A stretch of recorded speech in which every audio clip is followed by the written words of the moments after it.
All right, welcome back to the Run.down post-game show here on the Strickland YouTube channel and Strickland Twitter. And if you're listening to this today after Strickland Podcast Network, I am Sam. I'm joined by Schwinn and Doug. The Knicks win in their home opener, 123-98 over the Indiana Pacers in a rematch of last year's conference semifinals. But before we get into all the good stuff of tonight's game, basketball fans, it's that time of the year again. The NBA is back from opening tip-off to buzzer beaters. BetOnline has you covered with the best odds, biggest promotions, and live in-game betting on all your favorite teams. This season, every game matters. BetOnline has every stat, matchup breakdown, and live odds to bet on during game. And it's not just the NBA. BetOnline has odds on everything from football, MLB playoffs, which the World Series is going on right now, NHL, to political props. Wow, look at that. Head on to the website today, get in on the action with America's most trusted site for online wagering. Bet online, the game starts here. So I tweeted out today during the game, as you all know, I'm a avid gambler. And the Knicks box score today is something that a lot of gamblers do not like to see, and they call it Way too balanced. basketball. They call it basketball socialism. So, you had about 4 guys scoring 20 points and then you had OG with about 14. Not what I like to see as a prop better, but I like to see it as a Knicks fan. I like seeing this equal sharing of the wealth. And we'll see how this continues throughout the year, but I think this is just a sign of the team kind of showing their offensive firepower, obviously, but also just the willingness to share and the willingness of someone like a Josh Hart to take more shots than he would have in the beginning of last year. I think he realizes all right, he has a different role on this team this year, and this is what he has to do. And I think the guys are just all figuring each other out, and as we continue on through this early part of the season, we'll continue to see a lot more of this basketball socialism. And some nights it'll be other guys getting more than others, but as long as the team is winning in a fashion like this, I am pleased. So yeah, it was great to see Haliburton with a donut tonight, a nice little goose egg, and we'll further dissect that as well. But yeah, I mean, I would like to start off with let's start off with the new Knicks. Karl-Anthony Towns, 21 points, 15 rebounds. Showed some nice stuff in the post tonight as well. Showed some nice two-man games, especially towards the end of the second quarter, if I remember correctly, with Brunson. And shout out to HB Greg here with a super chat. Sims is the NBA's first beneficiary of pretty privilege. Congrats to him. we can call it handsome favors as well too. Handsome favors. Wow. Yeah. But yeah, Karl-Anthony Towns, pretty good game. And Mikal Bridges, the jump shot looks very normal now. Yeah, it looks ugly because his shot is just always ugly, but it looks like the normal ugly. Yes, exactly. Yeah. And he showed some nice flash in the mid-range game, something that he's been quietly developing over the last couple of years, and we saw a lot of that in Brooklyn last year. And he hit 2 threes tonight, so can't complain there. Doug, you are not on the show often. We'll start with you. Mm-hmm. Your thoughts on the new Knicks tonight? Okay, we could do the offense first. I like the socialism aspect. I can't believe we're doing political stuff already right now. We're talking about socialism.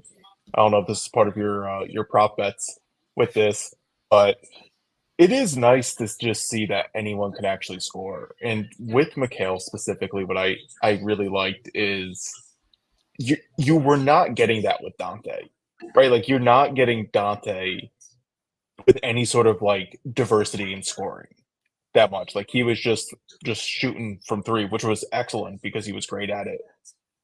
But I do think this offense, I think it's going to work a lot more in the playoffs where there's a lot more diversity.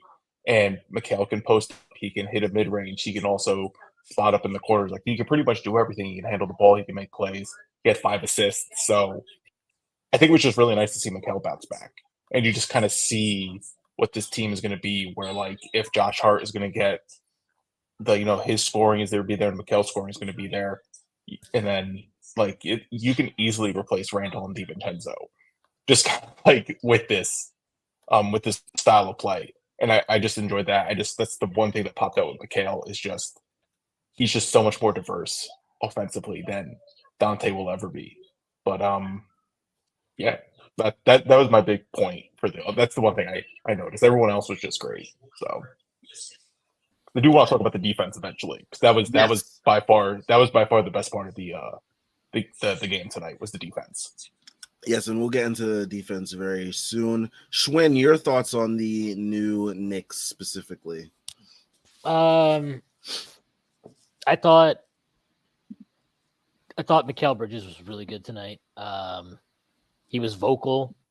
His energy seemed better. I mean, everybody's energy was better. So not to single him out as like the only guy or something who was lacking in that department against Boston. But he was just really vocal, and it was good to see because he kind of has the personality. I mean, look, we fucking joked about it on here, right? Like, you know, he gets in the cuck chair for Josh Hart every time they do a fucking podcast together or some shit like that, or on Twitter or whatever. And like, he just seems like a nice guy. So like, you're kind of worried, right? Like, you know, is he tough and like all this stuff that you're thinking about.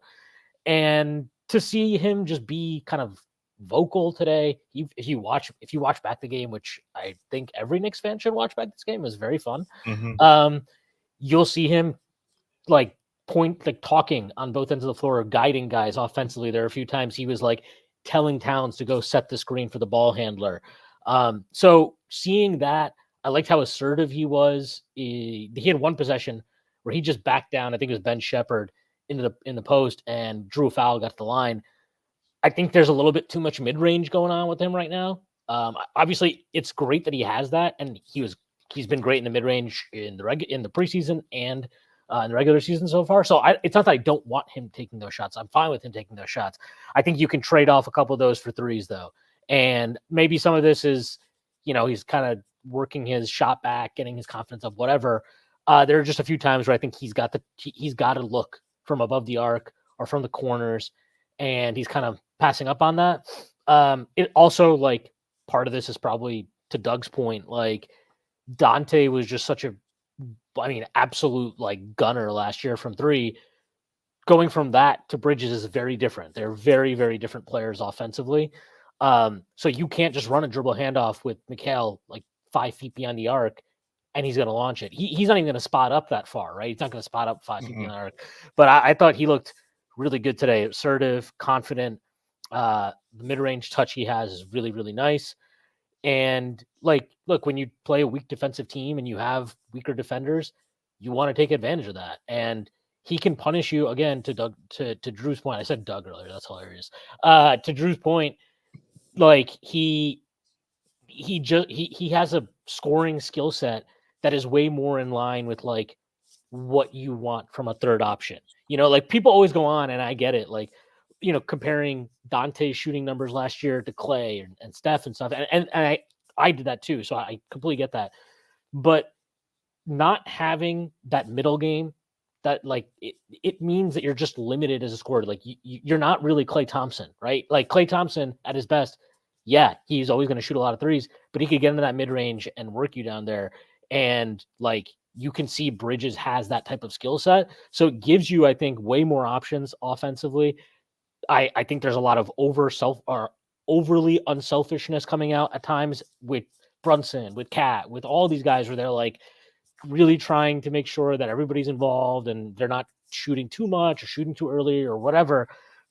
That'll resolve itself. I think this team is pretty locked in terms of what their goals are. Everybody got paid. Everybody's paid. So like, you don't have to worry about somebody's like, no, I need my touches.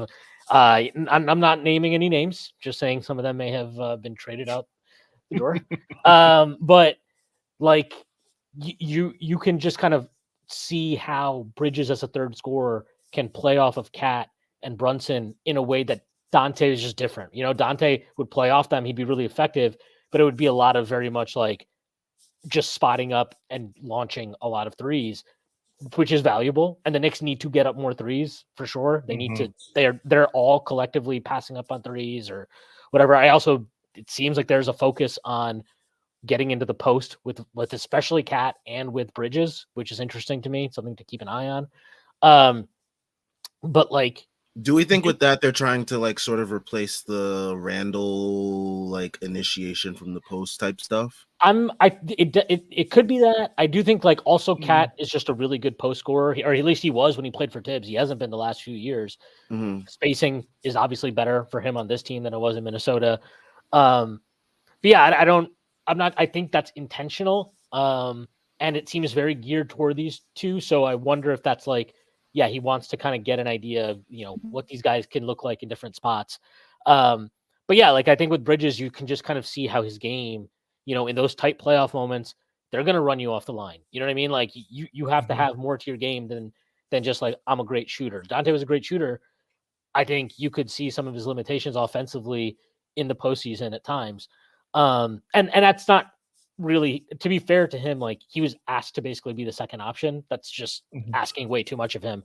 But Mikal has kind of a more what you think of what a third option can do. And I just thought he was like really unselfish too. I thought some of his passes today were really good. I like the no look that he threw to OG for a three.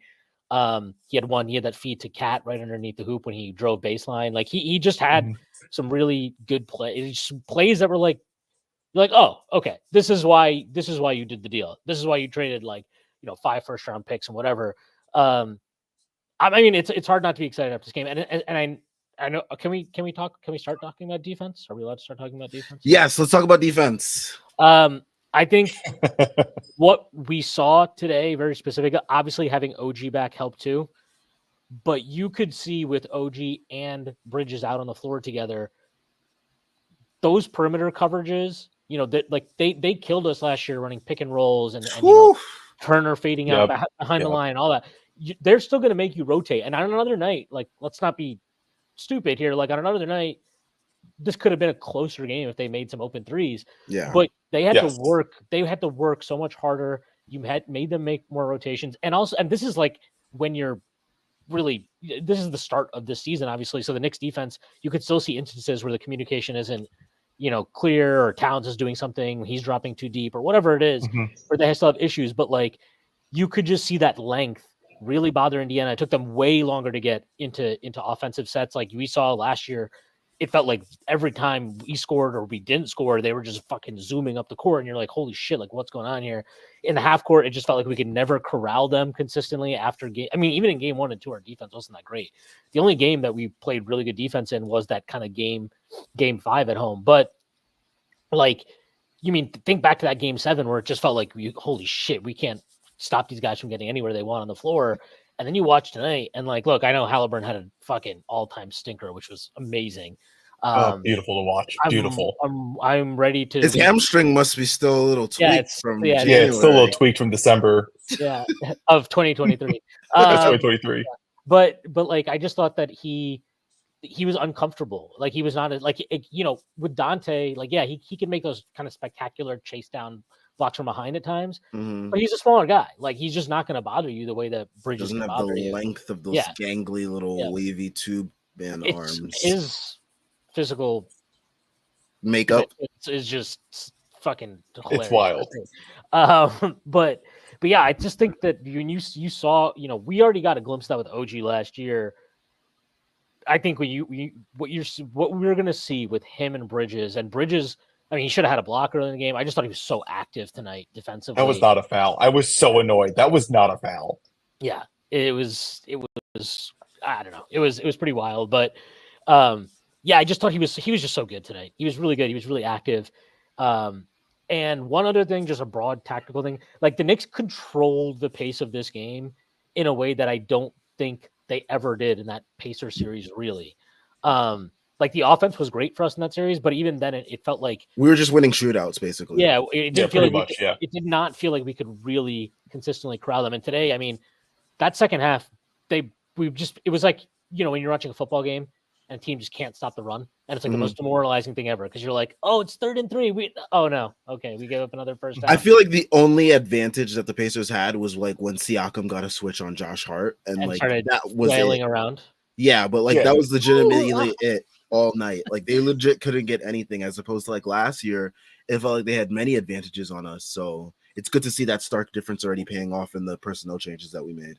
Well, one of the biggest issue for Indiana, and it was the same problem that happened in the series before everyone got injured is that Haliburton does not force the issue, right? Like he is a point guard who is so much more focused on just passing and not setting a tone, not looking to score, not doing any of that stuff. Well, And because he can't. I think there's a very specific thing here. I think when shit is not smooth, when like today, you could tell from the start of the game, the Knicks were very, very locked in. Like they were very focused. They had cleaned up the defense in a significant way after the Boston game. But you could tell, like, once it wasn't easy and everything was flowing and all that stuff, Haliburton is not. He does not. There are times where, as a star, Are you calling him a front runner? Yes. Well, I think no, he is. He's 100%. Yeah, I know. No, clearly, yeah. Without question. This is a very specific thing, but like, when you're the best player in the team, right? So he's the franchise player. He's their franchise player. If you're the franchise player, you're the proverbial number one option. There are times when it's not good and it's not easy and it's not sweet that you have to take command of the game. And it doesn't need to be for the whole fucking game, but it needs to be like, okay, like we got to get 3 good possessions in a row, right? It's like, again, like not to just fucking keep hammering home the football analogies, but it's like if your quarterback's struggling, you just draw up like a fucking slant, right? You're like, all right, just fucking like quick pass. Let me just get something out here so you can kind of get a rhythm. Like as the star player has to like help his team find their footing in a game, get a rhythm, and take that responsibility. And like for him to only take 7 shots, that's just not. I'm sorry. Like this to me is why I know there are all these fucking impact metrics out there. They're like, oh, Haliburton's better than Brunson. He's better than this guy or better than that guy. And I'm like, it's fucking absurd. The stratosphere this guy is in. Like he is not to date. He's still what 24 something. The fuck he is. Like he can get better. But right now he's not that guy. He's not like a top 5 player. He's not a top 10 player. And I know that there's like fucking 58 billion advanced stats you could probably throw at me. I'm just telling you, like, captain has to go down with the ship sometimes. And like, I just feel like he's always the first one to bail out of there, like one of these, like it's just, he's just always the first one to jump on the life raft, right? Like this fucking guy would have been, he would have done, in Titanic where he like takes the kid just to get on the life raft. Billy Zane. He would have Billy Zaned it. Yeah, he would have Billy Zaned it. So like, it's like, I have a child. I have a child. Yeah, that's Haliburton. Yeah, like, so I don't know. I was, to me, like, that's the difference between him and a guy like Jalen Brunson. And he was terrible tonight. He set the tone for that team. Like the way that, you heard Brunson after the Boston game, and it was like, it was on me. I need to be better. I need to set the tone better, whatever. Like that was, we saw that in that Boston game where it was like, everybody was just kind of not really switched on. Today, the Knicks were switched on and the Pacers were not. And again, like, I think as a star player, lead guy, he obviously has to take that responsibility. And he just didn't do it today for whatever it is. Look, he's not even TJ McConnell. Like, let's be honest. Like, TJ McConnell is the only one of like the guards. Like, he showed up on the Pacers, right? Like, he's the only one. Like, he understood that what the team needs to do. It was already too late by then, right? There's nothing else they could do. But the key, what they need to do is get into the paint, collapse the Knicks defense, and really force them to start rotating, right? Like that's the best way for the team, for an offense to find any sort of rhythm. When nothing's going for you, that's what you need to do. TJ McConnell's the only one who really understands that for the Pacers. And like Haliburton doesn't do that. Like he doesn't understand that. And that's he's still young. I guess doesn't want to. Look, if he does and he doesn't care or he's not good at it, I think that's even a bigger indictment on the Pacers for really focusing their entire offense around him and like what they're doing. Well, I mean, that's what people are saying. Well, I mean, that's what logical people are at least trying to say for the last year or so, especially when like he had that fall off and everyone was blaming his hamstring. They were like, are you sure you really want to like tie yourselves to the Haliburton thing, right? Like this strongly? Yeah, it's like guys have awesome stretches all the time. But you can't bank on that being like their whole thing for like. He doesn't have a track record of it, right? He doesn't. Yeah, so like I always thought that was weird where it's like, other guys have to like prove it, right? It's like Brunson had to prove it his first year, and then he had to prove it for his entirety of last year. And even now, there are people that are like, well, let's see, like he's only done it 1 year, like let's see what he can do. And so he's still got to prove it. Like it's weird that for some reason Haliburton just got thrown into this like he got thrown into like Steph Curry and like Chris Paul talks after like a 20-game stretch in like the middle of like November. Bro, there was because they made like that cup run. Remember, so people were like, "Oh, this is Steph Curry." I'm like, "This is not Steph Curry." The NBA Cup. Yeah, like please don't just stop comparing guards to Steph Curry. That's like probably a good like rule. It's legitimately setting. That should be rule number 1. Just like don't compare them to Steph. Steph is he's 1 of 1. His peak is absurd. I think I still will forever say this peak is underrated and people don't appreciate it because Kate Dickless went to go play with him. So. Shout out to the other super chats we got here. Brian Benjamin, $2 super chat. Shout out to Brian Benjamin. He says, does this relax us after Boston?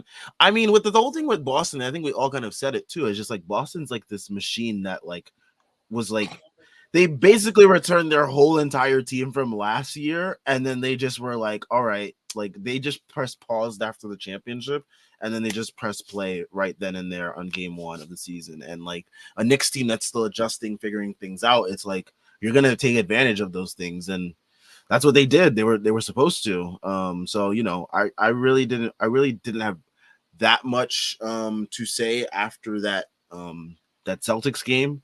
But I mean, definitely seeing Mikal shot look much more normal. And the whole offense just looking. I mean, the offense was always going to look good, but like the defense today was really encouraging.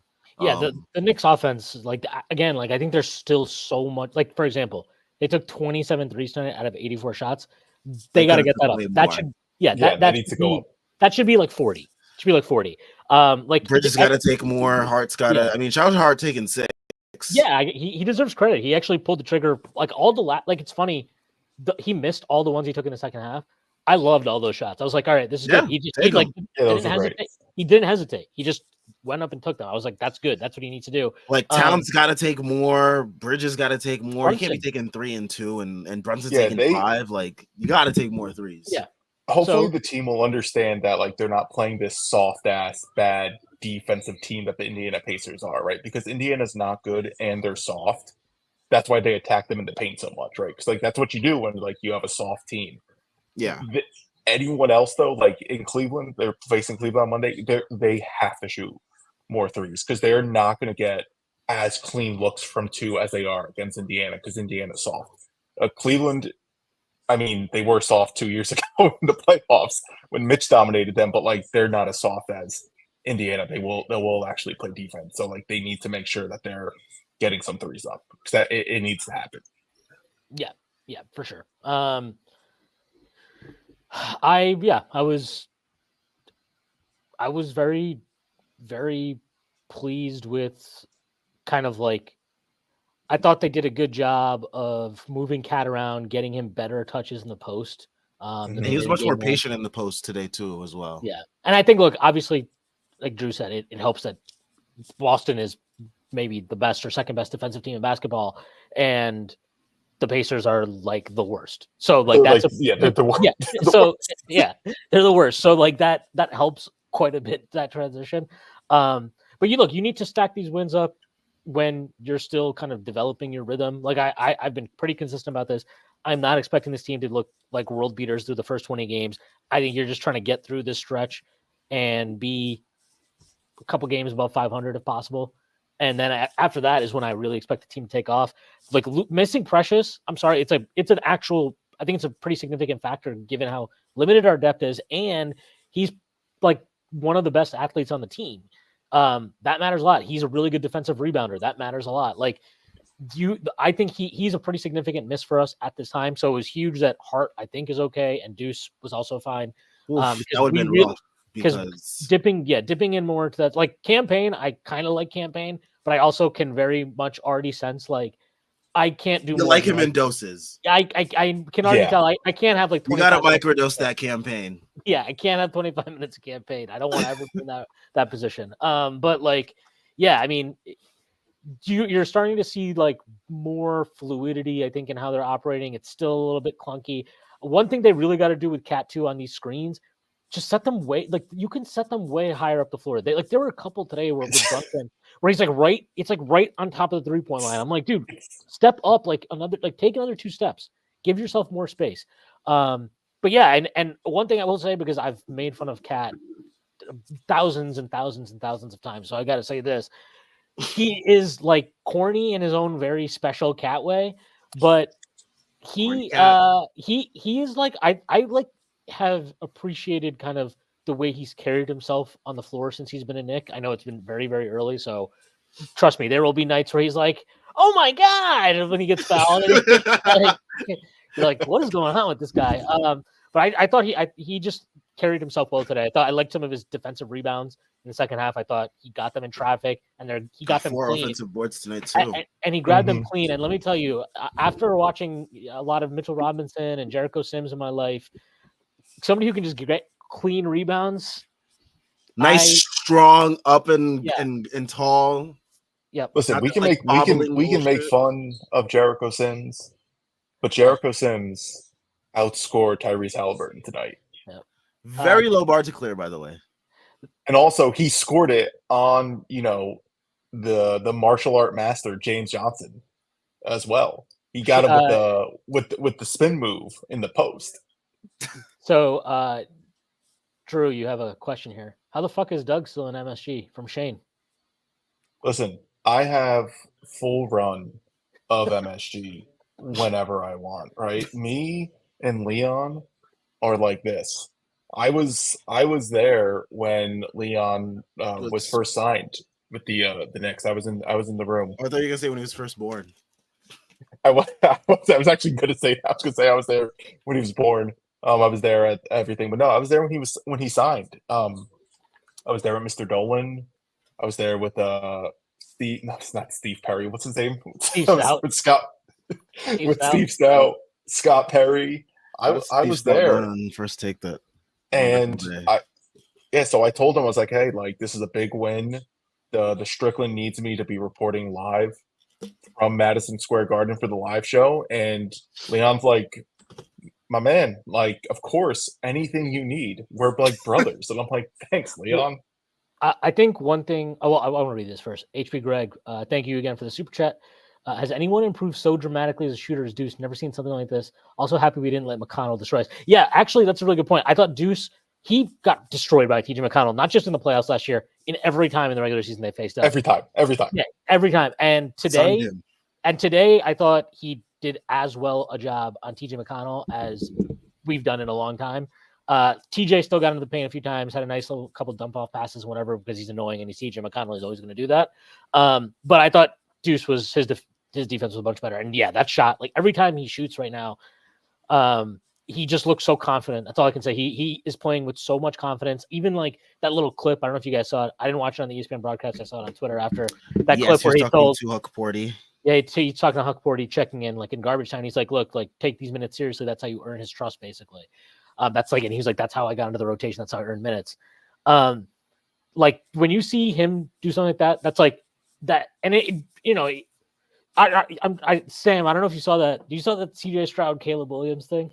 Yes, I did. It wasn't like that. It wasn't like that where it was really. It wasn't this performative. That's bullshit. Yeah, no, it was a real thing, and I think it just shows when the confidence he's playing with is because he now feels I think he's I am part of this team. I am a key part of this team. I mean, there was the reporting right around the Cat trade that they would not put Deuce in the deal. Deuce was very much they were not going to put him in the deal. So, maybe he knows that. Oh, he sees the organization feeling that strongly about you gives you confidence, right? And obviously the fact that he kind of established himself in the rotation last year, had big playoff performances, all that stuff. It just feels that's just carried over. It just carried over. And shout out to him for getting his hair braided up again, because that fro is just that was wild. You're not rocking with the Deuce fro? No, his fro is he's got the one strand that comes in front of his eye too. I know it does a little dangle. Yeah, and I'm somebody really should look into this. I want to know his shooting splits with braids versus fro. I want to see them. I want to see those splits. Last year they were definitely really. Synergy needs to do that. Synergy needs to start having a bracket of like when someone's hair is done versus when they're not. That's what we need. Also, Deuce's shot is like wet, which is kind of crazy. Yeah. Like they're not touching the rim at all. It's wild. It's crazy to see. Yeah. All three of his jumpers today, I was just like, as soon as they left his hand, I was like, yeah, that's fucking cash right there. We got some comments here. Jordan Bub points out Miles Turner was a game worst -23. Interesting. Love to see that. They were all. I mean, dude, that Pacers game. I don't want to freak out. I shouldn't freak out. Benedict Mathurin is the one that was supposed to save them. Remember, Pacers fans are telling us, we're missing Benedict Mathurin, guys. I'm not gonna. He was the only one he was also the other guy who actually was showing up and trying to make shots and trying. Yeah, he was the only other person that was actually doing something today too. I'm not gonna freak out about and the Pacers playing however they did because obviously we saw the Knicks play how they did against Boston in the first game of the season, but like I don't know, man. National TV spot against the team you beat in the playoffs last year, rival team. I don't know that. Something they just feel very off to me. Even like their first game, I know they beat Detroit, but it felt like it was like a slog. Detroit was giving them problems. Mathurin saved them in that game too, right? He had 14 points in the fourth quarter. So like something, I don't know. They just feel off to me. Maybe Haliburton was at the club too long with his flock. his harem. Yeah, his harem. Oh God! But he was at 50's Vegas. Are you sure he was at the club or was he at one of the last remaining Diddy parties that has happened? Might have. No, 50. Got to give 50 credit. 50 was never he was never a Diddy boy. No, not 50. Haliburton. But Haliburton was giving a shout out to his boy 50 on that video. That was so fun. No, was he? No, never mind. Yeah, he was giving a shout out. That shit was so put on and forced, man. That shit was so whack. He's like, look, guys, I get women. Yeah. Dude, I did want to. Man, God damn it. I did have a couple of things. I thought defensively they did a really good job of avoiding having Brunson like get into the action, and they avoided him being hunted on because they did a lot of clean switching off the ball. There was one where they ran a pick and roll with Haliburton or whoever guard, might have been Nemhard and Turner. The Knicks had to switch it. So Brunson was on Turner. Turner tried to duck down on the post, and OG cleanly like switched with Brunson, and Brunson switched off onto OG's man in the corner. So when you see shit like that, that's what the Knicks have to do. Like, look, we have to be honest. Cat and Brunson are below average defenders, except maybe not Brunson, according to some. Nope. But they can be Brunson's a positive defender. Yeah. So they can be hunted on in the half court. Let's put it that way. Josh Hart for the bump. Yeah. Oh yeah. Nice. Friend of the page. Yeah. Friend of Josh Hart. Yeah. Josh Hart needs to get off of Twitter and stop looking at graphs that I'm making and I don't know. get in the gym. He played well today, so I'm happy. That is true. Maybe he needs to start looking more at them. But I just thought when you saw stuff like that was really, really good to see, because that was stuff that like clearly they had not, or they did not. I mean, whatever was a reason, they did not execute on at all against Boston. Way better with that. Way better with all their back, the backside rotations were all much, much better. They handled pick and rolls better, especially the Haliburton Turner ones. Like they knew what they were doing on those. I thought Cat and OG did a good job, and Bridges, when of stringing out, icing those, kind of forcing them to the sideline as much as possible. And I just thought they cleaned up a lot. They still have a lot to improve upon. I think more like the penetrating pick and roll point guard that can kind of hit the roll man cleanly, like the way McConnell did, gave Cat a lot more problems. And Haliburton's kind of like, he drives in and he does like these crazy jump passes out to 3-point shooters half the time. And like, I felt like the Knicks started to like actually like kind of like read it really well and like start to like sit on it the way like teams used to sit on Grimes, like doing the little, I'm going to Attack off the catch. Oh wait, no, I'm not gonna score. I'm gonna try to dump it off to the big. Yeah. Oh wait, nope, they're sitting on it. So I Shout feel out like to the Knicks did a Grimes. good job. That's my boy. Shout out to That's Grimes. my boy. He Quentin played Grimes. really well last night. It's wild to me that Luka Doncic is the starting guard over Quentin Grimes in that lineup. It's unbelievable. Unbelievable. But yeah, no, I felt like the Knicks did a good job of sitting on those drives in a similar fashion. And that's good to see because, like, you don't want to fall for the same tricks multiple times in the row. It's also harder for any team because of how good Boston is on offense to re-switch, right? Because they're able to just like pass the ball so much cleaner compared to Indiana. So like that also helps. And then even just it's something that's just basic as like Mikal Bridges was actually getting over the screens, right? Like it's just as something as simple as like if you're not dying on a screen and you're able to actually get over them and bother the player from behind, that does so much. Like it makes things so much more difficult. And then like same thing with OG, he actually got over it. He got the block on Haliburton. Haliburton's crying like, I got fouled. Why didn't you call the foul on me? And it's like it's a clean block, man. Like I what do you want? Like, dude, the Pacers one, did so much crying today the too one for the foul. That's all they're good at. No, the one right at the start of the second half when Bridges was in the post and he tried to reach in, he got his arm, and Bridges sold the shot. Like he definitely was not shooting that initially, but he sold the shot, got to the line. Yes, and yes. Haliburton was like, he literally looked like a fucking 3-year-old baby. Yeah, he looked like a crying. toddler. He was like, and the funniest thing about this, in my head, I'm like, bro, it's like the first possession of the second half. Why are you acting like you just gave away like a game-winning foul or something? It was so. He was already done. He was already mentally done at that point. He was so. It was so forced. It was so put on. I had again no idea what was going on with him today. He was absolutely terrible, and I mean, I just thought Nembhard was awful. They got an offensive rebound for Neesmith. They got an offensive rebound for a putback in the first half because Nembhard shot like it was a clean look for three. That shit was like 3 feet off. It was horrible. It was such a bad air ball. I don't know what was going on with him because that guy fried us and he was awesome against Boston last year in the playoffs too. And today, I mean, he was like he looked awful. Like he just did nothing. The one where he threw it straight to OG, it was hilarious. He just that was a good one. Yeah, I was like, that was crazy. And Neesmith, I felt like last year in that series, he was pulling threes so confidently every time he had like a slight opening. And today he just wouldn't shoot it. Obi looked terrible. Everybody looked terrible aside from Jarris Walker and Benedict. They must have had a night out on the town in New York or something. Yeah, it was. Yeah, it was. That's what it looked like. But who knows, man? That was something. Shout out to Denise Smith, who is now Brunson's son. After last year's playoff series, you saw when Brunson was like, "Get this motherfucker out of here." Gotta love that. Yep.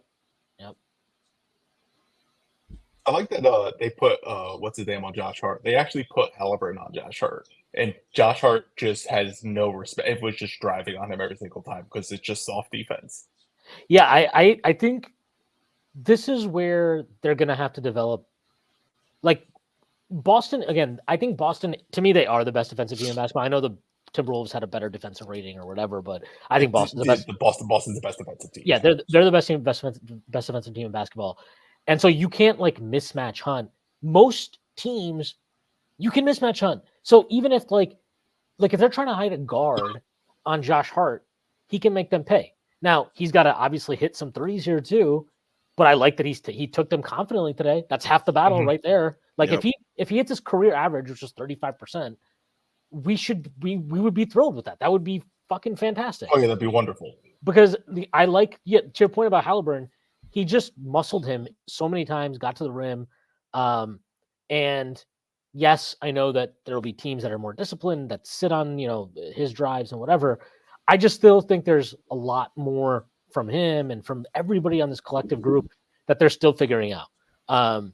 Because it felt like it was fine. Obviously today they put up 123 points, just destroy Indiana. But even when we're watching it, right, we're all watching it and we're like, this feels still like a little like this guy doesn't know where to be. And they're 2 seconds late setting this screen and whatever. And there's just I would hesitate to take too much from the initial games in terms of like, I don't think the box score is going to be totally indicative of what this offense is going to be in a month or 2 months. And I mean that very specifically in terms of like shot profile and assist totals and stuff. Man, I was going to say something. I completely forgot what I was going to say. But here, I'm gonna bring up this comment here from John Larry. He says, "Great W all around performance from almost everybody. Not sure how sustainable an 8-man rotation is, though." Oh man, they just called fan interference. Sorry, they just called fan interference on a home run that the Yankees had. Oh man. So like he goes to second base? I don't know. I don't follow baseball anymore. But yeah, fan clearly reached over the thing, and it was a Dodgers fan too. What an idiot. Sorry. We'll see. We'll see how this turns out. Yeah. But yeah, how sustainable do we think an 8-man rotation is? And I know, Shwin, we talked about the Precious thing earlier. How do we think that factors into this? I know they're going to draft Landry and Matt Ryan in the G League draft tomorrow. Matt Ryan? Yes. Like Atlanta Hawks? Matt no, Ryan? not the Atlanta Hawks, Matt Ryan. That's upsetting. The white 6'7", I believe, floor spacer that was on multiple teams in the last couple years. He was on the Celtics, Pelicans, Timberwolves, Lakers. But yeah, I mean, like, how do we think about this this rotation? I mean, they kind of went 8-man last year, right? No, or did they go 9-man rotation last year? The Knicks? Yeah, the Knicks. They've been going 8-man the last couple of years, right? No, it was 9. It was 9. It's been 9? Okay. Yeah. I mean, after the trade, it was Brunson, Dante, OG, Brandel, Hartenstein, and then Deuce, Hart, Precious, and there's somebody else I'm forgetting. Grimes, and then obviously Bogdanovich later. Okay. So, I mean, how do we think, like, I guess all these things factor in with Precious, the Shamit, all of it. So, yeah. Did a pretty good job, though, managing. I mean, it was a blowout, right? So we're going to actually have to see what this looks like in a close game. And it was weird because Bridges got those 3 fouls early. Yeah. And so, like, I don't know. It's hard to really judge this much.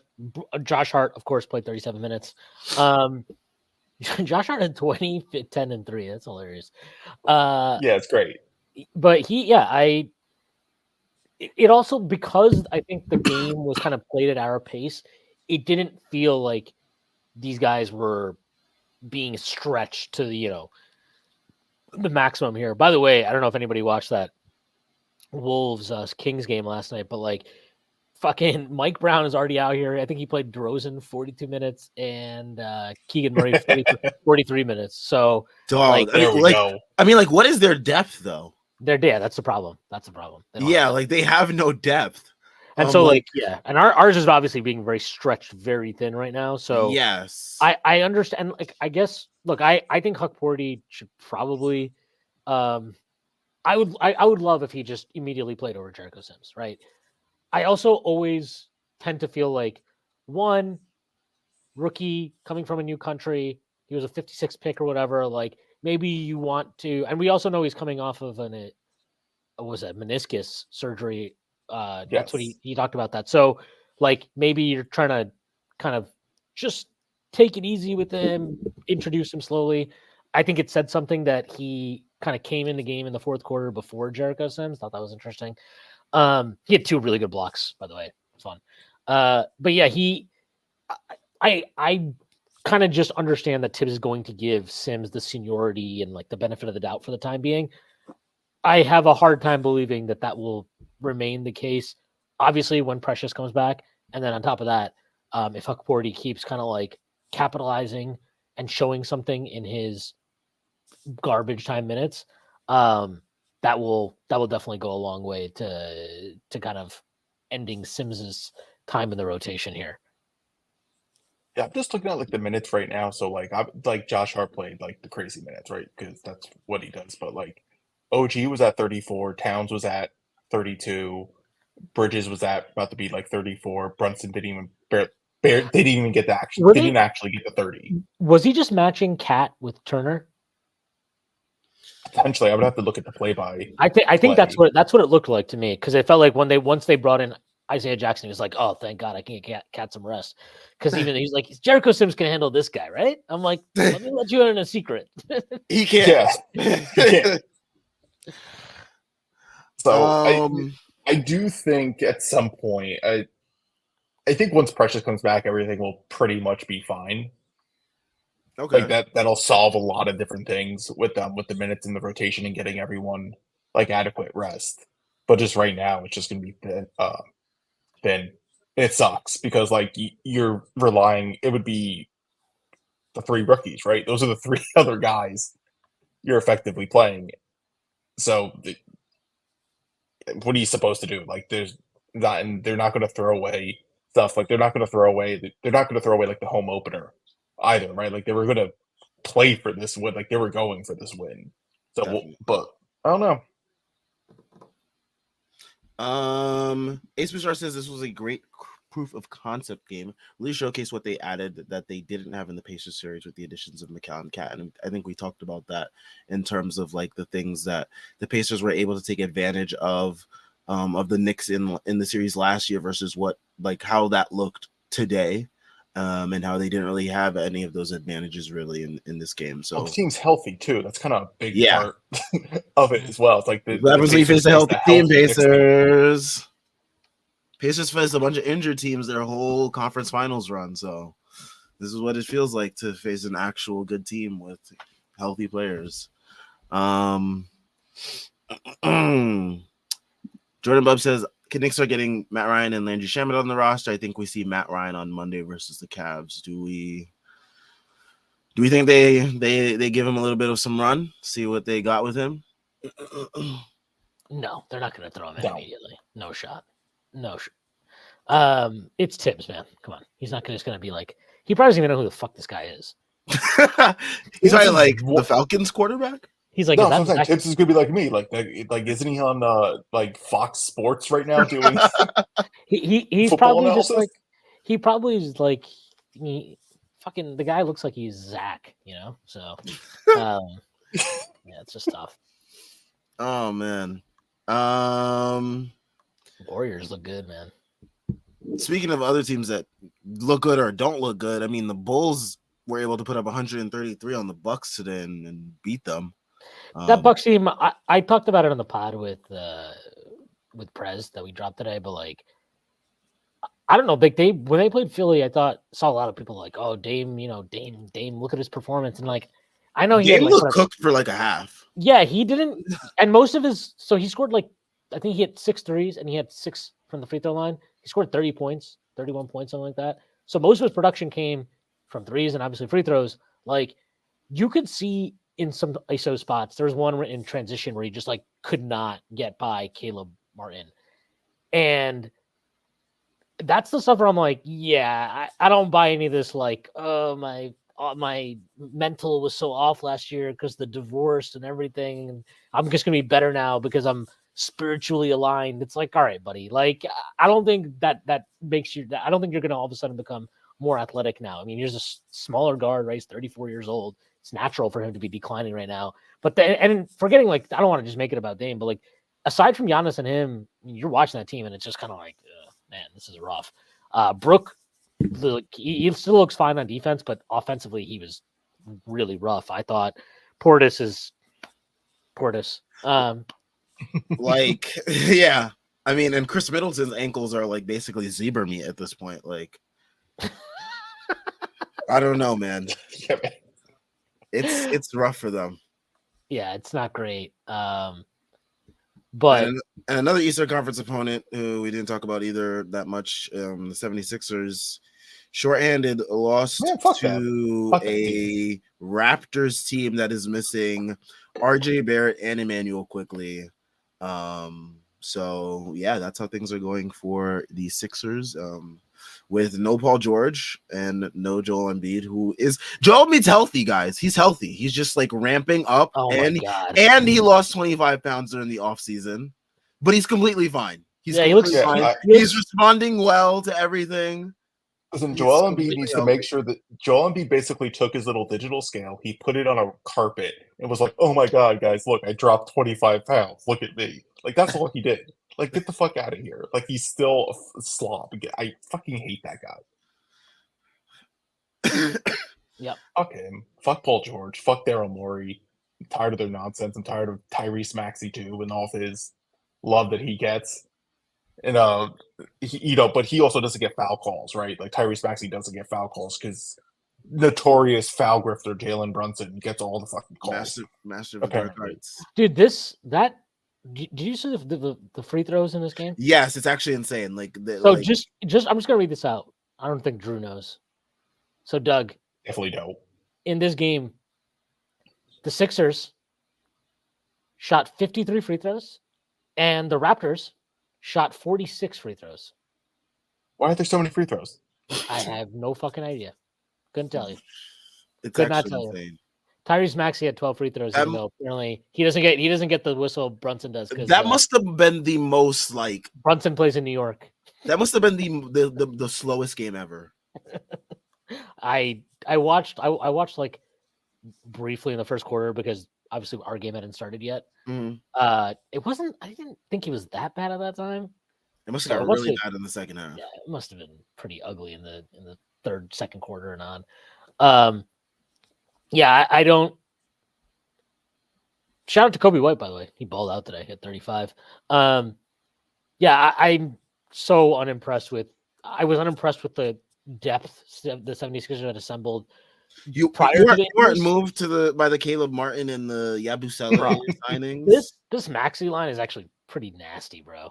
He was 6 of 23 from the field, 2 of 12 from 3, scored 24 points, only had 4 assists in this game. He played 41 minutes. Jesus. No, that's gross.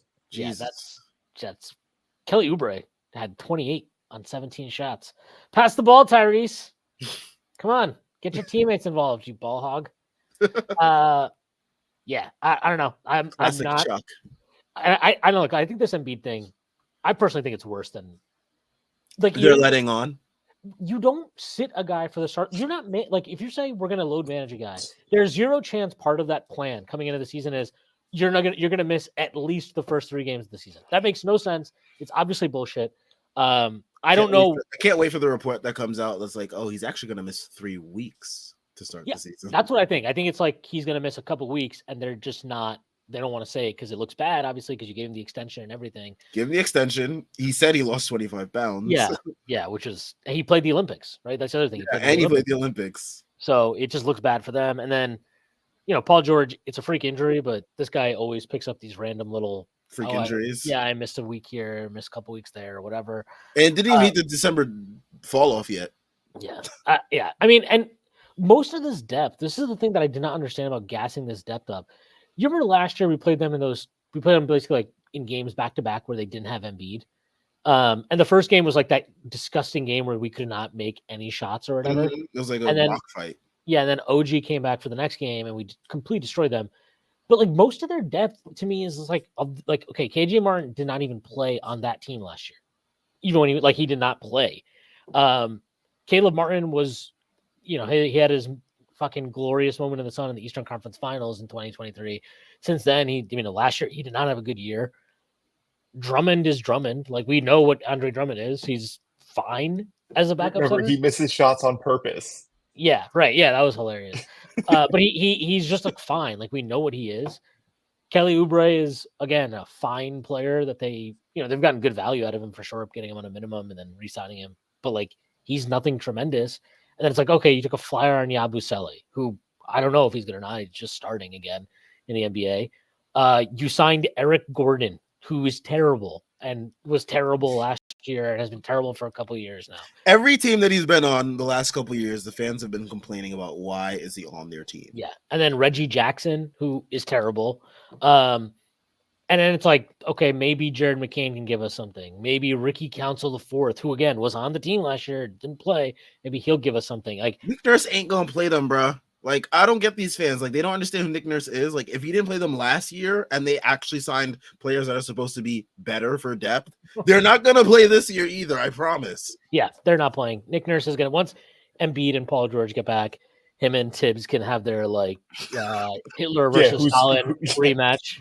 Hitler versus Stalin rematch.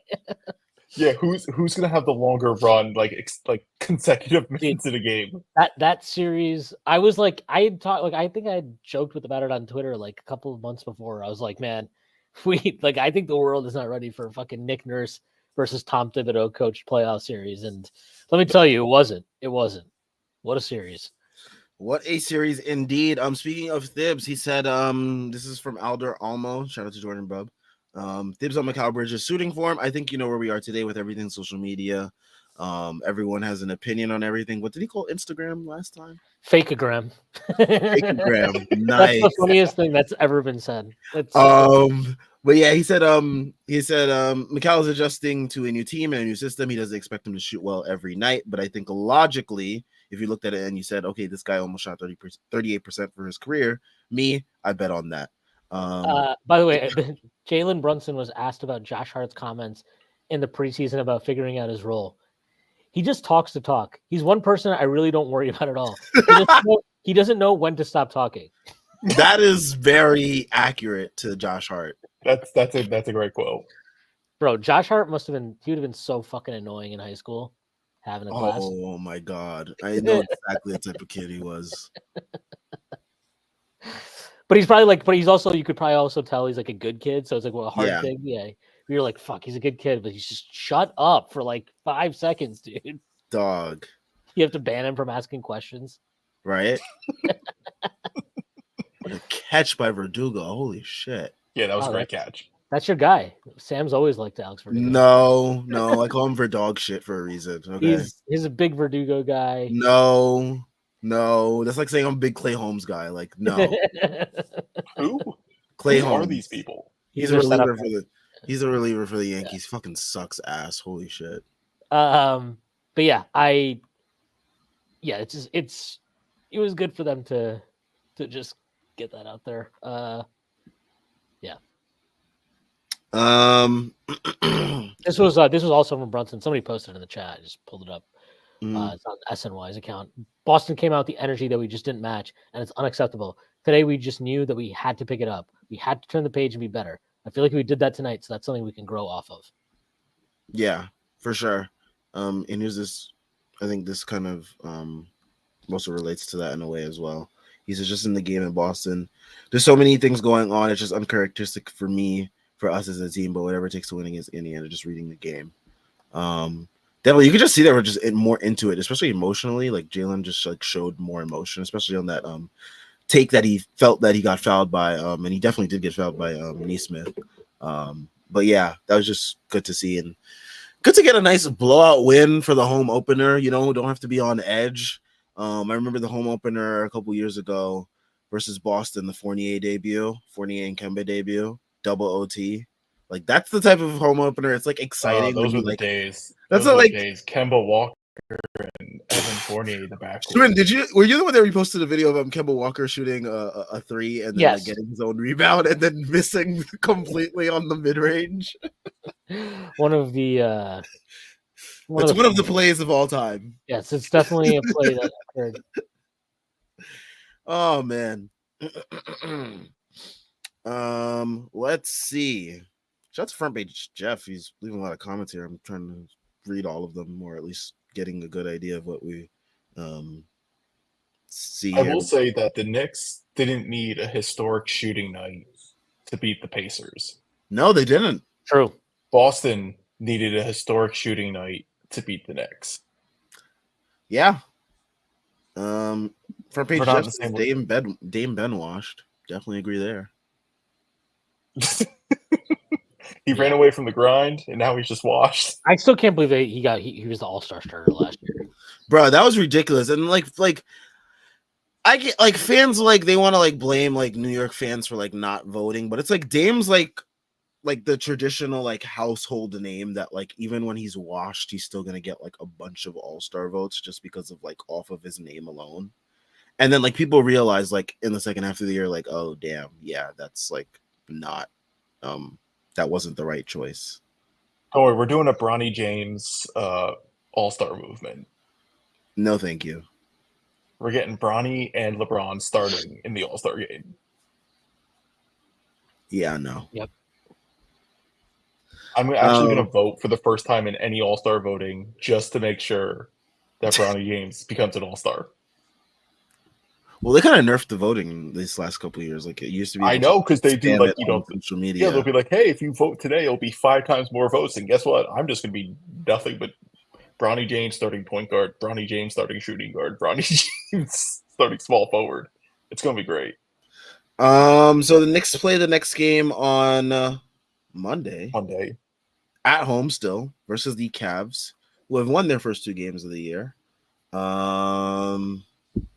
Cavs have been starting Dean Wade at like small forward this year, so that's been interesting. I'm not worried about him. Let's see. I mean, shout out to Pistons for at least being competitive their first couple games. But yeah, let me see. Monty Williams, he should get hired again so they can fire him again. That guy, what a so bad. Man. Such a joke. They're 0-2, but like I've watched a little bit of. They're very competitive in these games. They just look like they're like a real basketball team. I was like, okay, so like they look like they actually know what they're doing now. That's good. It's a good sign. There were so many times last year I was just like, what the hell is going on this game? And they have like enough like good they have enough like fake spacing, right? They have like Tobias, Hardaway, Beasley, Fontecchio. Yeah, like they have enough like shooters, whatever. They're fine. They at least will have a better idea of like who's actually good on this team, who sucks. Yeah, to make decisions on moving forward. Yeah, but the Cavs, they've been starting kind of a bigger lineup per se. Dean Wade at small forward this year, and they're having Isaac Okoro come off the bench. So yeah, I mean, we'll see how the Knicks fare off against this sort of new look Cavs team, even though it's basically the same Cavs team we've been facing and beating the brakes off of the last couple of years. But we always get the Cavs in the early part of the season. It's always a nice little test, I feel, for the Knicks just to see where they're at. But how do we think they'll fare on Monday versus the Cavs? I have not watched the Cavs much at all. Like I watched briefly their game today. They had some basketball socialism going on today. The only team I have watched this season are the Cleveland Cavaliers, and I'll tell you right now, the Knicks are going to destroy them. Okay, it'll be pretty interesting. Like because we're not going to attack them in the same type of way that we did when we like embarrassed them in the playoffs, right? Like we're not built the same way. Yeah, it's like kill them on the glass and whatnot. Yeah, so I'm kind of interested to see how this goes. Mobley is shot okay on a very, very low volume from 3. But this is a game where, like, look, if they're playing Wade and Mobley and Allen together, you kind of have to probably spread the floor out more. Actually, will be willing to take a higher volume of 3s. Yes, they actually have to shoot 3s against the Cavs. They actually have to. Yeah. So that'll be pretty interesting. But yeah, this is basketball socialism, this box score. Although Donovan Mitchell was trying his best for it to not be. Oh yeah, he took 21 shots. Yeah, he was getting them up. How upset do you think Donovan Mitchell is right now that the Knicks gave 75 draft picks to the Nets for McHale and didn't give all that for him?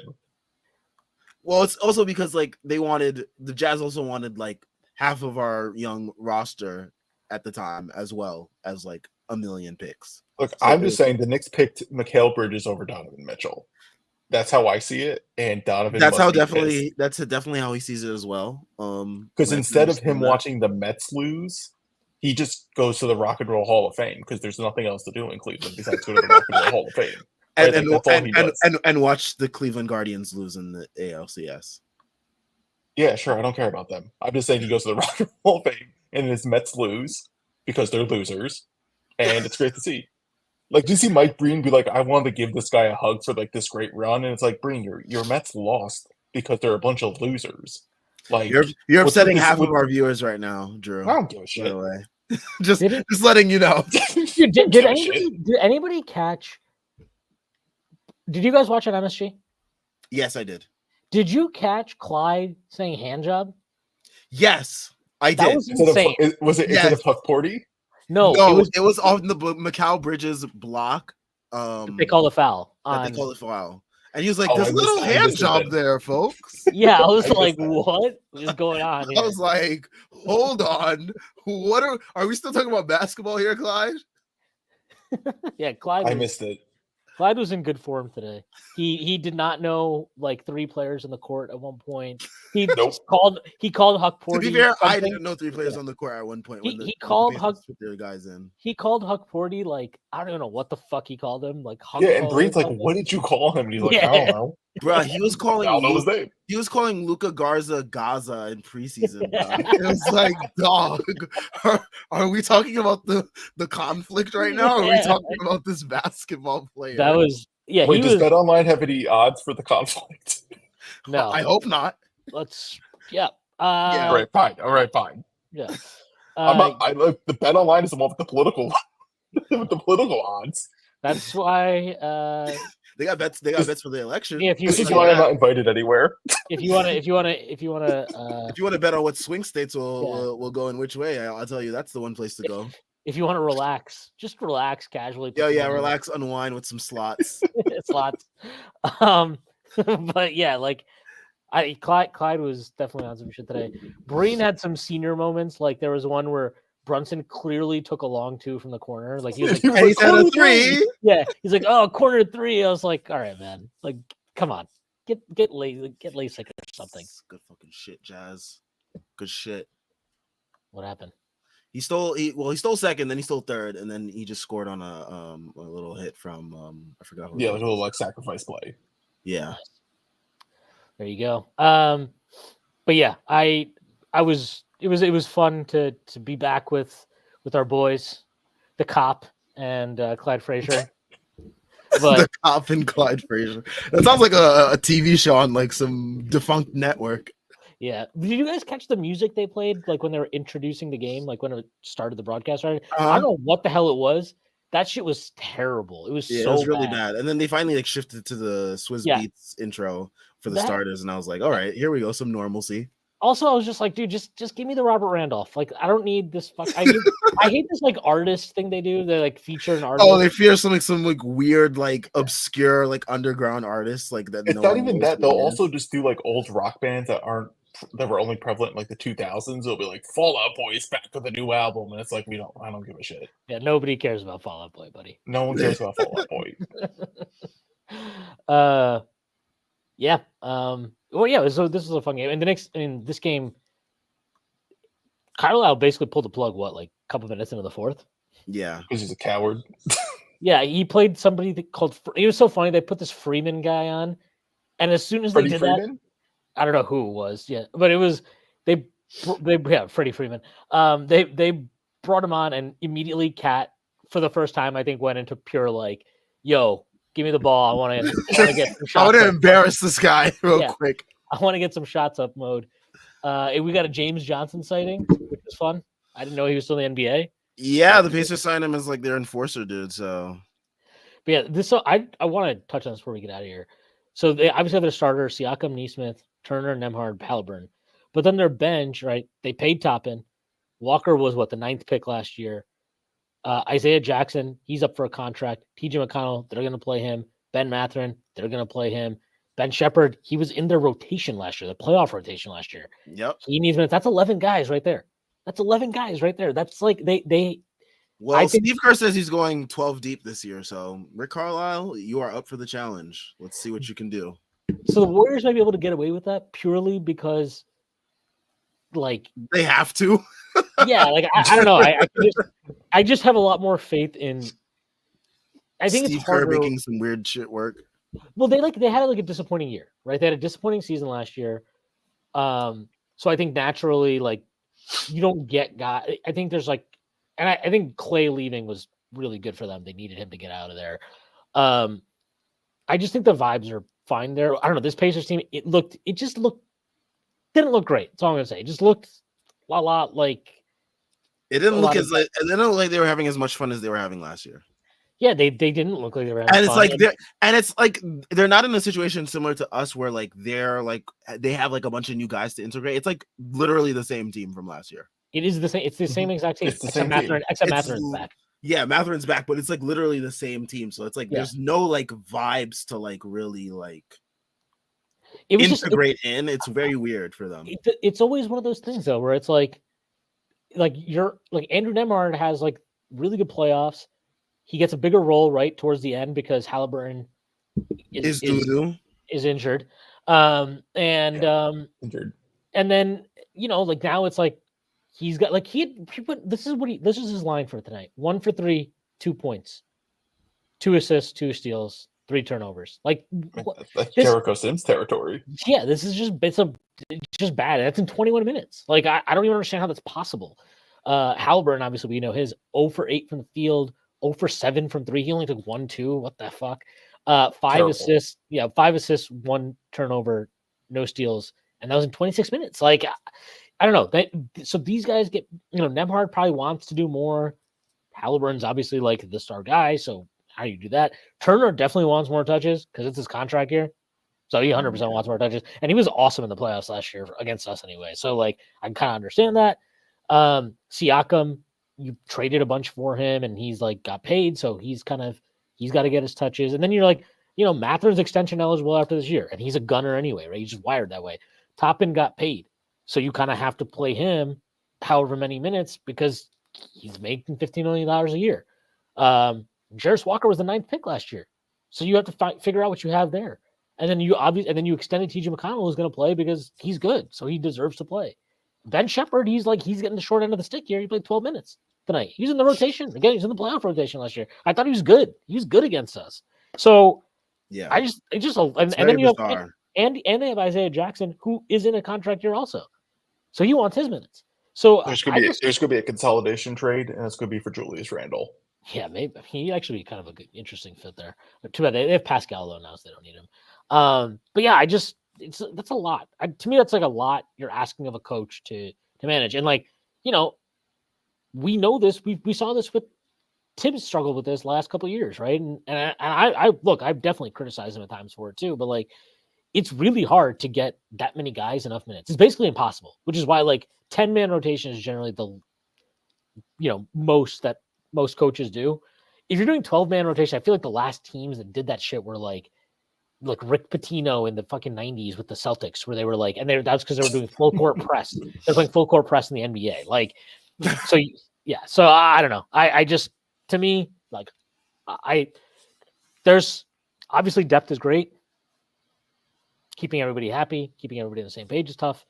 And, you know, in weird ways, like the Knicks, obviously depth is a concern, but that lack of depth almost makes it pretty much impossible for the guys that matter to not play enough minutes. Yes, for sure.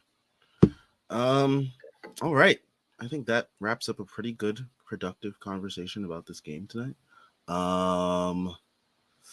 We'll catch you guys on Monday after the Knicks face the Cavs. Shout out to everyone that tuned in. Make sure you guys leave a like and subscribe. Check out all the links in the description for all the great work that we're doing here at the Strickland. Make sure you're following us. And yeah, everyone, hopefully the Yankees get this win and we can enjoy a nice little weekend. And we will catch you on Monday. Have a good weekend. Peace.